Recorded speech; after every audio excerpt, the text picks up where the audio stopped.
말씀하시죠. 안녕하세요. 저는 자기계발 유튜버 드로우앤드라고 합니다. 초대해 주셔서 감사합니다. 네, 아닙니다. 여기 와주셔서 너무 감사드리고. 자기계발 유튜버? 네, 저는 저 스스로를 이렇게 자기계발 크리에이터라고 이제 표현을 많이 해요. 아무래도 이제 컨텐츠를 만드는 사람이다 보니까 이제 떠오르는 컨텐츠라든지 이런 거에 대해서 좀 예민하게 보는 게 당연히 있잖아요. 근데 거기서 이제 재테크가 굉장히 떠올랐잖아요. 최근 몇 년 사이에. 그런데 정말 전 되게 특이하게 돈 얘기를 하는 채널이면서 주식이라든지 그런 소위 말하는 그런 투자 같은 것들을 아예 얘기를 안 하는 채널이거든요. 아, 그래요? 네, 그래서 그게 되게 신기한 거죠. 너무 신기한데. 네, 그래서 말 그대로 쉽게 말해서 막 돈으로 어그로 끈다라 하잖아요. 돈의 액수 가지고 얘기하는데 저는 주식이나 이런 거에 대해서 일절 얘기 안 하거든요. 그렇게 했는데도 지금 30만 구독자가 모이는 거예요? 그래서 그게 이제 아무래도 제가 계속 채널을 키워가면서 결국 확장된 게 자기계발 쪽이어가지고 결국에는 이 투자라는 것도 뭐 회사에 투자하고 뭐 저게 금에 투자하고 이런 것들도 있지만 나한테 투자하는 게 제일 좋은 재테크가 아닐까라고 생각을 해서 특히나 이제 사람이 뭐 채널을 운영하거나 뭐 자기 이야기를 전달할 때 결국 자기가 제일 잘 전달할 수 있는 거 자기가 직접 경험한 것들이 제일 좋은 이야기잖아요. 근데 저는 제가 경험한 것 중에 저는 뭐 주식을 투자해서 막 큰 돈을 벌어봤거나 그러진 않았는데 저는 저에게 투자해서 큰 돈을 벌어봤기 때문에 아무래도 사람들에게 그 전에 한번 내가 정말 아무것도 없는 상태면은 자기를 개발하는 것도 정말 좋은 투자 방식이 될 수 있다. 이런 얘기를 많이 전하고 있죠. 그러니까 실제로 그 책에도 보니까 네. 그 이제 외국에서 생활을 하시다가 한국으로 들어오실 때 네네. 그때 500만 원, 1000만 원? 네네, 맞아요. 그때 네. 정확히 제가 그 만불 조금 안 되게 가져왔어요. 네. 그게 사실은 제가 미국에서 5년 동안 회사를 다니고 유학생활을 하는 건 아니고 회사 생활을 하고 한국에 귀국을 할 때 보통 송금을 하잖아요, 돈을. 근데 송금 수수료가 있어요. 근데 만약에 제가 현금을 들고 오면은 만불까지는 가져올 수가 있어요. 수수료가 없이. 그래서 제가 만불을 딱 하면 너무 위험할 것 같아서 만불 조금 안 되게 이제 현금을 여기다 이렇게 떡 하고 가져왔거든요. 근데 이제 한국에 돌아오니까 그게 전 재산인 거죠. 그래서 그때 이제 1000만 원, 그게 이제 환율로 하면 한 1000만 원 조금 넘는 돈? 1000만 원이라고 보통 얘기하죠. 근데 거기서 당시에 제가 유튜브를 하고 있었으니까 500만 원을 딱 떼서 그 오피스텔 보증금으로 써서 조그마한 이제 8평짜리 스튜디오를 하나 얻은 거예요. 네. 그래서 이제 유튜브를 거기서 계속 이어나갔죠. 회사를 안 다니고.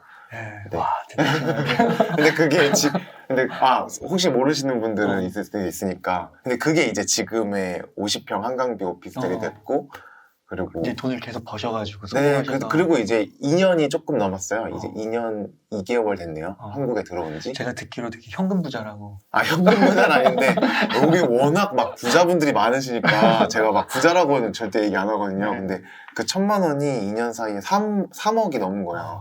그래서 저도 깜짝 놀랐어요. 그럼 부자예요. 현금으로 3억 들고 있어요? 저는 제 집은 없잖아요. 그래서 근데 진짜 대단하신 것 같아요. 이게 대단하다기보다는 저도 그래서 제가 너무 신기하고 와, 이렇게 어떻게 사람이 일이 이렇게 풀릴 수가 있나 그걸 너무 신기해서 저는 그냥 제가 할 수 있는 거는 제가 그때그때 배운 것들을 그때마다 유튜브 영상을 사람들에게 이런 걸 배웠다, 나에게 이런 일이 있었다 이렇게 공유하는 게 다거든요. 그러니까 분명히 그거를 또 제 모습을 보고 금방금방 따라오시는 분도 계실 거고 생각을 해서 저는 제 채널에 이제 제가 자기계발 유튜버라고 얘기하고 제 채널이 가져갈 때 항상 생각하는 게 좋아하는 걸로 행복하게 일하자라는 게 저의 메시지거든요. 그래서 기왕 일해야 되는 거, 어차피 내 시간과 에너지를 써서 일해야 되는 거 좋아하는 일로 하면 좋을 텐데 그 좋아하는 일로 돈도 많이 벌 수 있다 이런 모습을 좀 보여드리는 게 가장 큰 목표죠. 근데 진짜 대단한 게 그 몇 억이라는 돈, 네. 3억이라는 그 큰 돈을 모으는데 너무 특별한 건 재테크가 아니라 네, 진짜 맞아요. 자기계발, 좋아하는 일, 잘하는 일 그런 걸 통해서 이렇게 일어났다는 게 우선 너무 특별한 것 같고요. 제가 최근에 만나본 분들 중에 제일 특별한 것 같고 그 다음에 또 한 가지가 과거 2년 전에는 진짜 이렇게 될 줄 상상을 네. 못했었나요? 상상도 못했죠. 정말 상상도 못했고, 그러니까 실제로 제가 2년 전에 정확히 2019년 11월에 한국에 들어왔어요. 네. 그러니까 코로나가 터지기 한두 달 전인 거죠. 그래서 그때 딱 들어와가지고 이제 나 이제 뭐 하고 살지? 이런 생각을 하고 있었고, 근데 그때 제가 미국에서 유튜브를 1년 전에 시작을 해서 그때가 구독자가 4만 명일 때니까 그래서 4만 명 정도의 그때 월 수입이 7, 80만 원이었어요. 그러니까 조회수 수입으로 한 네. 월에 7, 80만 원 들어오니까 그래도 내가 오피스텔 월세 정도는 낼 수 있는데 이 정도면 그럼 이걸로 한 1년만 내가 하고 싶은 걸 더 투자를 해보자. 그동안 미국에서 고생을 많이 했으니까 그래서 이게 너무 재밌는 거예요, 이 일이. 그래서 1년만 그 어머니한테 엄마 나 1년만 놀게요 이렇게 얘기했거든요. 근데 그게 논다는 게 아니라 네네네. 준비를 하는 거죠. 제가 하고 싶은 거를 해보겠다. 그래서 실제로 저는 그거가 되게 노는 것 같았어요. 그러니까 일처럼 느껴지지 않았고 그냥 막 회사에서는 저는 디자이너니까 맡은 바 임무만 열심히 하면 되잖아요. 근데 제가 나와서 혼자 하니까 그 조그만 사무실에서 제가 혼자 막 전화도 하고 광고주분들이랑 막 전화도 하고 뭐 미팅도 하고 뭐 편집도 하고 뭐 썸네일도 디자인하고 막 이러니까 되게 저 혼자 그냥 작은 회사가 된 거죠. 근데 그게 마치 소꿉놀이 같은 거예요. 어릴 때 하던 막 큰 돈으로 움직이는 회사에 있다가 작은 돈으로 움직이는 저 1인 기업을 하니까 근데 그렇게 생각하는 것도 너무 재밌는 것 같아요. 소꿉놀이라고. 이게 제 기질인 것 같아요. 그러니까 저는 죽어도 하기 싫은 일은 못 하거든요. 재미없는 일은 못 하니까 그래서 이제 제가 난 무조건 좋아하는 일, 내가 좋아하는 일로만 일해야 돼. 그래야 행복해질 수 있어. 이거를 어릴 때부터 알고 있어서 그거에 너무 엄청 이렇게 몰입했던 것 같아요. 이게 말씀을 들으면서 그 좋아하는 일이라고 해도 사실 그게 조금 크게 말하면 근로소득이잖아요. 맞아요. 그러니까 근로소득으로 요즘에 돈을 만들고 부자 된다 이런 거를 별로 말하는 분들이 없는 것 같은데. 맞아요. 저도 그래서 사실은 이 책을 쓰면서 지금 노동이라는 게 폄하되는 시기에 살고 있지 않나 우리가? 너무 불로소득에 이제 눈에 이게 맞춰져서 너무 우리가 노동의 가치에 대해서 너무 폄하하는 거 아닐까? 이런 생각이 들었거든요. 그래서 한편으로는 너무 어린 시절부터 불로소득에 이렇게 막 하려고 하다 보면은 나중에 돈을 벌어보면 알거든요. 자기가 결국 자기 자아 실현이 가장 상위에 있는 욕구 단계니까 결국엔 글로 가게 돼 있는데 처음부터 글로 시작해보면 훨씬 어릴 때부터 후회하지 않은 행복한 삶을 살 수 있는데 그런 생각이 들었고 제가 막 길게 산 건 아니지만 이제 33살의 입장에서 10대, 20대를 다 지나봤잖아요. 그러니까 10대만 할 수 있는 거, 20대만 할 수 있는 거, 30대만 할 수 있는 게 있는데 저는 20대 때 진짜 재밌게 놀았거든요. 진짜 좋아하는 걸로 일도, 그러니까 재밌게 놀듯이 일도 많이 하고, 그래서 20대 때 너무 그런 재테크에 너무 해서 내가 하고 싶은 거를 못하는 게 너무 안타까운 느낌이 또 들더라고요. 그런 거에 이제 많이들 이제 미디어에 그런 거에 많이 노출되다 보니까 최근에 그런 것도 많이 나오고, 그래서 20대 때 어리니까 그리고 이렇게 책임감도 덜 하잖아요. 압박감도 덜 하고. 그래서 시간도 훨씬 많고. 시간이 많은 줄 몰라요, 그때는. 근데 그때가 제일 시간 많잖아요. 그러니까 그때 좀 더 자기 개발을 자기가 좋아하는 걸로 더 이렇게 해볼 수 있는 시기인데, 실패도 많이 해보고. 그런 생각을 했죠. 근데 이게 젊은 나이에 20대, 지금 30대 초반이시잖아요. 이게 그 젊은 날에는 주변에 이런 환경이 아직도 영향을 좀 많이 받을 때인데, 정말 유튜브 틀면은 다 그런 거고 돈 버는 법 하면 다 그런 건데 이렇게 뚝심을 갖고 갈 수 있다는 것도 참 대단한 것 같네요. 저도 그 생각을 많이 했거든요. 근데 그게 저는 제가 해외 생활을 해서 그렇게 된 것 같기도 해요. 해외로 언제 가셨죠? 제가 정확히는 2012년에 처음으로 해외를 나가봤어요. 그러니까 호주 워킹홀리데이를 1년 갔다 오고 그리고 이제 제가 휴학을 오래 했거든요. 한 3년 했는데 갔다 돌아와서 학교를 이제 복학을 해서 다니다가 미국 인턴십에 합격을 해서 그래서 미국에 2014년에 가서 5년을 채우고 19년에 이제 돌아왔는데 그래서 그러니까 해외 생활을 총 한 거 하면은 7년 정도 돼요. 그래서 그 해외 생활이 좀 이런 사고방식에 영향을 준 거예요? 아무래도 한국에 있으면은 그런 주변 친구들이 어떻게 취업하고 어떤 회사 다니고 뭐 하고 이런 거에 되게 민감해지잖아요. 그런 걸 많이 드는데 제가 해외에 똑 저 혼자 가족도 없고 친구도 없는 곳에 이렇게 똑 떨어지다 보니까 저에게 영향을 줄 수 있는 사람들이 없던 거예요. 그래서 혼자 생각하는 시간이 되게 많이 갖게 돼서 아마 제 책의 프롤로그에 첫 번째 나오는 게 제가 바닷가 가서 저한테 셀프 인터뷰를 하거든요. 근데 그런 식으로 저 스스로와 대화를 많이 해봤던 것 같아요. 계속 소름이 돋네요. 뒷목에서 이렇게 되게 이렇게 뭔가 이렇게 쫙 전율 같은 게 올라오네요. 그래서 좀 뻔한 얘기긴 한데 네. 사람들이 그러잖아요. 결국 행복은 그러니까 자기만의 기준이 있어야 된다는 건데 저도 미국에 있을 때 거기 또 워낙 잘난 사람 진짜 많거든요. 그러니까 주변에 막 억대 속자도 은근히 많이 보여요. 그래서 막 같이 일했던 친구가 막 이직했는데 억대 연봉 받고 다니고 이러면서 자괴감이 막 들고 열등감이 막 찌들어 있었거든요. 그때 이게 너무 힘든데 그리고 타지 생활이니까 다 저는 뭐든지 저는 다 불리한 거예요. 영어도 부족하지, 학벌도 부족하지, 인맥도 없지, 뭐 다 저한테 맞춰져 있는 게 하나도 없어요. 외국인이라서 차별 대우도 당하고 그러다 보니까 계속 저만의 기준을 막 찾으려고 노력했던 것 같아요. 그 행복이라는 그 기준 있잖아요. 그래서 좀 저는 제가 좋아하는 게 뭔지를 계속 고민하고 그랬던 거예요. 어떻게 보면 또 혼자만의 시간 속에서 네. 혼자 또 대화를 하면서 깊이 네. 자기를 이해하는 시간이 되고 네. 그런 게 어떻게 보면 주관을 좀 만들고 영향을 네, 네. 받지 않고 이런 길을 또 가게 된 게 아닌가. 그런 것 같아요. 네. 야, 그렇군요. 그래서 이번에 책에 보니까 되게 이제 자세하게 그 이제 해외 생활부터 시작해서 네. 현재의 모습까지 자서전 같은 그런 느낌으로 책을 서술해 주셨는데 그 과정을 보면서 너무 제가 스스로 많이 네. 동기부여도 되고 많이 배우게 되더라고요. 감사합니다. 우선은 제가 네. 좀 궁금했던 게 네. 책 제목이 럭키 드로우예요. 네네. 요거는 왜 이런 식으로 좀 제목을 좀 짓게 되셨는지. 이게 사실은 저랑 출판사랑 엄청 많이 고민을 하고 미팅도 많이 하고 했었는데 제가 아침에 불현듯 떠오른 이름이었거든요. 미팅 전날, 그 당일날. 그래서 딱 제시했는데 다 같이 이렇게 된 거예요.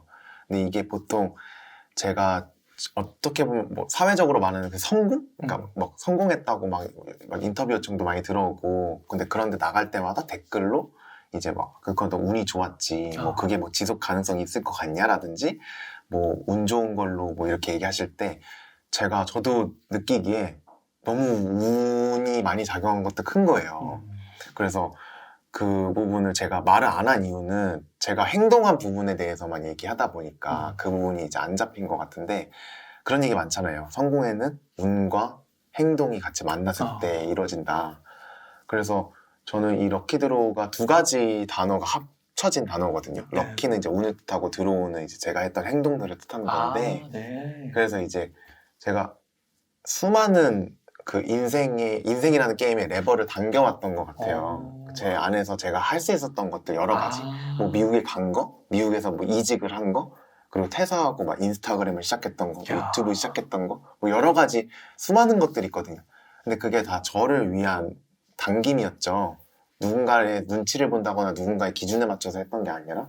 근데 그 중에 딱 그 운과 맞던 때가 있었고, 그게 제가 뒤돌아봤을 때 그게 럭키드로우였어. 그땐 진짜 몰랐는데 실제로 제가 한국에 돌아올 때도 어떻게 보면 그냥 실패한 사람이에요. 그러니까 미국에서 취업하다가 결국 영주권도 못 받고 미국 비자도 만료돼서 그 한국에 돌아왔으니까 누가 보면 그 사회적 기준에서는 쟤 실패했네 라고 할 수도 있잖아요. 한국 가서 뭐 할 건데 어디 취업할 건데 취업도 힘든데 이렇게 볼 수 있는데 근데 저는 지금 돌아보면 한국에 돌아온 게 완전 럭키드로우였거든요. 그러니까 그때 코로나 터져서 취업이 힘들어졌지만 그 온라인 시장으로 갑자기 확 성장하기 시작하면서 제가 그때 또 기회를 잡아서 온라인 클래스도 만들고 여러 가지 이제 수익 활동들을 할 수 있는 길이 쫙 열리게 되면서 한국에 돌아와서 그러니까 어떻게 보면 그 미국에서 돌아올 때 보면 별로 좋은 게 없는 조건인 것 같기도 한데 그쵸. 생각해보면 네네. 그 가운데서도 어떻게 보면 포기하지 않고 그 가운데서도 계속 행동을 하고 운과 그걸 만나기 위해서 시도를 한 거네요. 그랬었죠. 그때 몰랐는데 그때 운이 작용해야 된다는 것도 몰랐어요. 그냥 저는 계속 제가 그 하고 싶은 거를 계속 당겼던 것 같아요. 그래서 한국에 돌아갈래? 미국에 남아있을래? 그 기준을 정하는 것도 나 미국에서 내가 할 만큼 해본 것 같아. 저 스스로에게 물어봤죠. 어떻게 할래? 그때 근데 생각해볼 때 한국에 더 기회가 있을 것 같아. 결과는 모르겠는데 어떤 결과가 나올지 모르겠는데 우선 내가 한국에 들어갔다가 못 버티면 다시 나오면 되지. 그러니까 우선 지금 한번 또 당겨보자. 그래서 한국으로 다시 돌아온 거죠. 근데 그게 딱 운때랑 맞아서 저에게는 정말 약간 잭팟 같은 럭키 드로우가 된 거죠. 야, 이거 책 제목 진짜 기가 막히네요. 그러니까 럭키, 운 이거는 이제 나의 좀 외부에 있는 거고 네네네. 들어오는 내 안에서 이게 자기 개발이네요. 네, 맞아요, 맞아요. 이걸 그래서 계속 개발하면서 뭔가 끌어내고 맞아요. 나도 몰랐던 잠재력을 실현시키고 맞아요. 그러면서 계속 행동하고 실천하다 보니까 그게 이제 운이랑 내 네. 외부에 있는 요인이랑 만나면서 오늘의 이제 드로우 앤드류 님을 네. 만드신 거. 맞아요. 기가 막힌데요, 제목? 감사합니다. 브랜드 그렇게 떠올랐는데 와, 그렇구나. 네. 야. 그래서 실제로 저는 질문을 되게 많이 받아요. 그러니까 제가 뭐 어쨌든 결국에는 제가 유튜브로 되게 잘 된 거니까 막 유튜브 하고 싶으신 분들이 많이 연락이 오면서 저 이런 컨텐츠 할 건데 잘 될 것 같아요. 이런 거 할 때 잘 될 것 같아요. 라고 물어보시고 제가 뭐 이런 걸로 책을 쓰려고 하는데 잘 될 것 같아요. 이렇게 막 물어보시는데 저는 일절 답변은 안 해요. 근데 그게 저는 그게 중요한 게 아니라 그 사람이 그걸 실제로 믿고 당겨보냐가 중요한 거거든요. 그래서 제가 책에서도 성공이란 내 인생이란 게임에 얼마나 많은 레버를 당겨봤냐에 달려있다 이렇게 하거든요. 왜냐면 많이 당겨봐야지 그게 딱 맞을 때가 오는 거니까. 그래서 그리고 특히나 많이 당기려면 그게 재밌어야 되거든요. 재미없으면 그게 당길 때마다 고통이어가지고 네, 그런 얘기로 담았죠. 책을.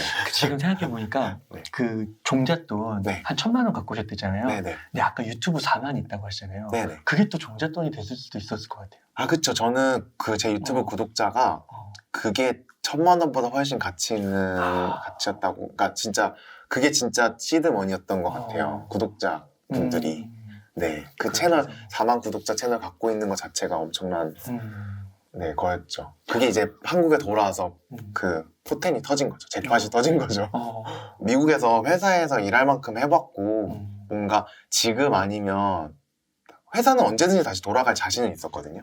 제가 쌓아온 포트폴리오도 있고 하니까. 근데 이렇게 제가 하고 싶은 일을 그 100% 투자해서 할 수 있는 시기는 다시는 안 올 것 같다는 생각이 드는 거예요. 그때가 30살이니까 한국 나이로. 그 생각에 이제 했죠. 네. 당겼죠. 홀로서기 창업을 결정하신 네. 거죠. 맞아요. 많은 분들이 어쨌든 저의 약간 어떻게 보면 약간 성공신화라고 할까요? 그게 이제 2020년, 그러니까 2020년에 제가 1월 달에 월 수입이 7, 80만 원이었는데 6월 달부터 1,000만 원 이하로 내려가 본 적이 없어요. 월에. 갑자기, 그러니까 6개월, 단 몇 개월 만에. 야. 그래서, 그리고 반년 6, 7, 8, 9, 7, 8, 9, 10, 11, 12 그 하반기 소득만 1억이 된 거예요. 네. 그 1월 달에 7, 80만 100만 원도 못 벌던 애가 연말 가서는 진짜 몇 천만 원을 벌니까 그러고 이제 제가 그 영상이 올라간 거죠. 6개월 만에 1억 벌고 배운 것들. 그 영상이 올라간 거고 그 다음에도 계속 수익이 늘어가지고 이게 그 작년 소득을 다 따져주니까 3억이 넘더라고요. 그래서 그러니까 그런 사람들이 이제 거기서 이제 주목을 하기 시작한 거예요. 제가 주목을 받은 것도 2020년, 21년인데 사실은 제가 드로우앤드라는 이름을 쓰기 시작한 거는 2017년 그때부터거든요. 그러니까 저는 2016년이다. 정확히는 2016년, 17년, 18년, 19년 저는 계속 드로우앤드를 준비해 왔던 거고 그게 2021년, 2020년 이때 터진 거니까 그래서 그 이케아 책상은 뭐였냐면요. 처음에 물어봐요. 그러니까 뭘 했냐. 그래서 제가 아까 그 셀프 인터뷰를 했다고 했잖아요. 제가 뭐 하고 싶은지. 근데 그 당시에 저는 회사를 다니고 있어서 회사에서 인정도 못 받고 막 외국인이라고 차별도 받고 이런 거에 너무 힘들어하고 있을 때니까 이 쳇바퀴 같은 돌아가는 시간들이 너무 지옥 같은 거예요. 그래서 이걸 어떻게 돌파할 수 있을까 해서 저 스스로에게 난 좋아하는 일로 행복하게 일하는 사람이 되고 싶어 라고 했으니까 그래서 그 꿈에다가 드로우앤드라는 이름을 붙여준 거죠. 그래서 저의 그러니까 새로운 자아를 만든 거죠. 그러니까 내 현실은 지금 지옥 같고 시궁창 같고 이렇지만 이거를 좀 이겨낼 수 있게 이 앤드류를 그리다라는 이름으로 내가 원하는 꿈을 그려내는 사람이야 라고 정해놓고 이 친구를 위한 공간이 필요했던 거예요. 그래서 그 당시에 저는 돈이 없었으니까 아. 이케아에 가니까 5만 원이면 책상 하나를 살 수가 있더라고요. 1200, 600ml짜리. 그래서 그거를 5만 원 주고 사와서 집에서 이렇게 조립하면서 이 공간은 이제부터 드로앤드의 공간이야. 그래서 그 책상 위에서 내가 하는 일들은 남을 위해서 하는 일이 아니야. 나를 위해서 하는 일을 해보자. 야, 새로운 정체성. 네, 그래서 거기서 막 캘리그라피도 열심히 해서 막 캘리그라피 부업도 한번 해보고 뭐 거기서 디자인 작업도 하고 저를 위한 개인 작업? 계속 드로우로 하는 거군요. 네, 그래서 거기서 인스타그램도 시작했고 그 책상 위에서 유튜브도 시작했어요. 아, 그러니까 회사 일이 아니라 저를 위한 일이죠. 야. 저를 브랜딩하는 일들. 그래서 제가 하고 싶은 일들. 그래서 결국 그 조그만 이케아 5만 원짜리 책상이 지금의 50평 한강뷰가 됐다. 아. 그 과정을 이제 쓴 책이 이 책인 거죠. 야, 아까 그 50평 한강뷰 그 오피스텔 네네. 그 사무실이 이케아 책상 네네. 5만 원짜리에서 시작된 거고. 네, 맞아요. 그러니까 누구나 그 첫걸음이 있는 것 같아요. 아, 작은 그쵸. 스몰 스텝. 네, 맞아요. 야, 그러니까 본업을 그때 이제 미국에서 회사에서 일을 하시면서 네네. 이제 퇴근하시고 네, 그 공간에서 이제 그런 걸 꿈꾸신 거죠? 맞아요. 아, 그렇군요. 그 말씀하시다가 시궁창 같은 현실이라는 표현을 쓰셨어요. 네네. 이런 게 있었어요? 네, 드로 앤드류님한테? 너무 많았죠. 네. 그러니까 어땠냐면 네. 저는 기본적으로 그 한국 사람들이 갖고 있는 그 겸손함에 대한 미덕 있잖아요. 그래서 저는 항상 어릴 때부터 겸손해야 돼. 사람은 뭐 잘할수록 뭐 벼는 잘할수록 고개를 숙인다. 막 이런 속담도 알고. 그래서 뭐 회사 같은 데서 제가 일을 잘해서 뭐 좋은 성과를 내도 막 칭찬해 주잖아요. 그러면은 저는 아니라고 뭐 저 친구가 그렇죠. 도와줬다고 네.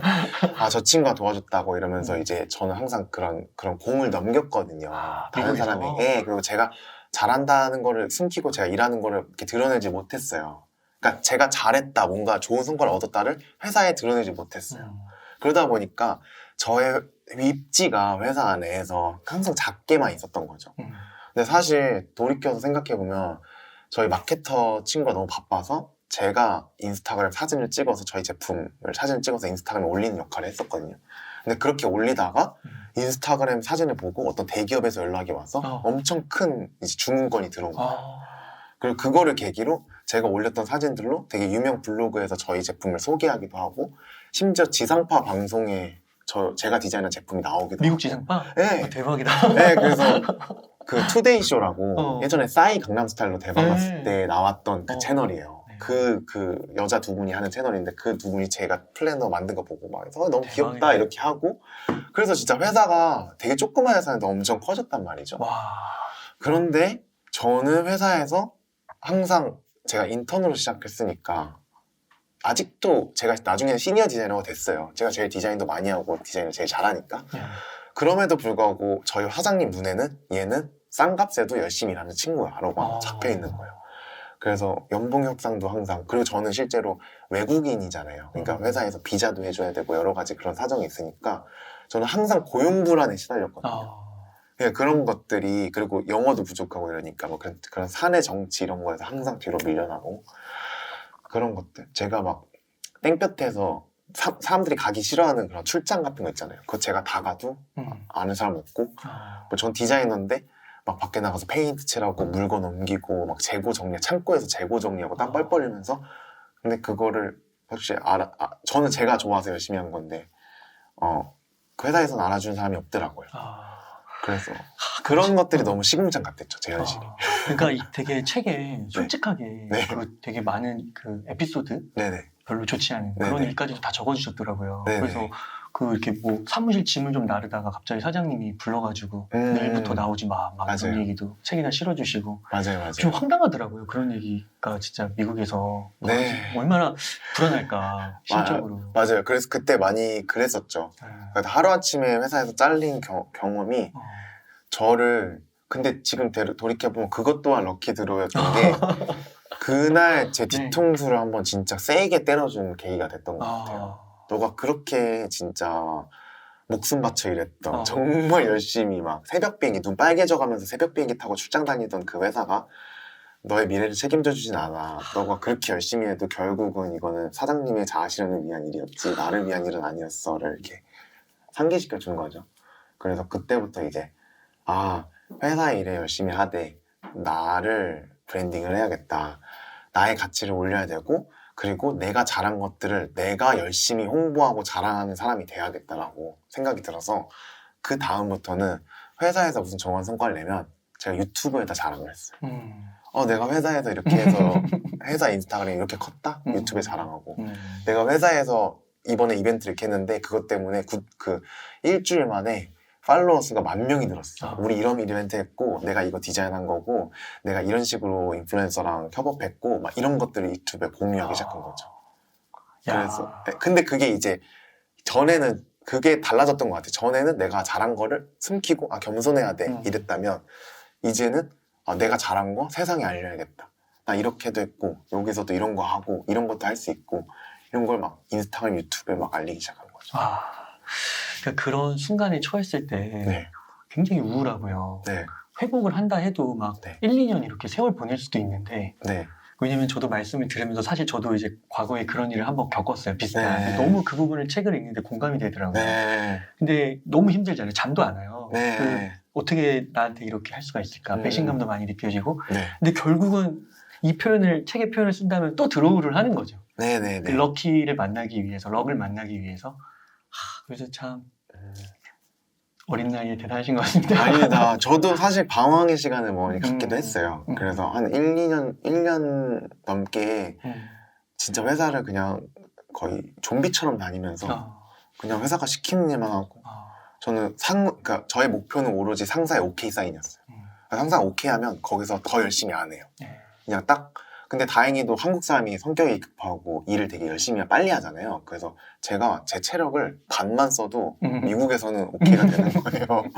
그래서 진짜 그냥 정말 영혼 없이 그냥 이어폰 끼고 저 혼자 시키는 일만 하고 거의 그런 식으로 생활을 1년 하다 보니까 우울증이 진짜 심하게 오더라고요. 번아웃도 되고. 네, 그리고 제가 하고 싶은 일이 아니니까 그때 확실히 또 느꼈죠. 나는 진짜 내가 좋아하는 일을 해야 행복할 수 있는 사람이구나. 나는 일을 정말 좋아하는 사람인데 내가 열심히 하고 싶은 분야가 없는 게 너무 불행한 거다. 그래서 내가 어떻게 하면 정말 좋아하는 일로 행복하게 일할 수 있지 많이 고민했었죠. 이 부분은 딱 많은 시청자분들이 들으시면서 진짜 인생의 바닥이라고 느껴질 때도 항상 그 반등할 수 있는 그게 있다는 거를 기억해 주시면 되게 좋을 것 같아요. 저 그러면 너무 좋을 것 같아요. 네. 예.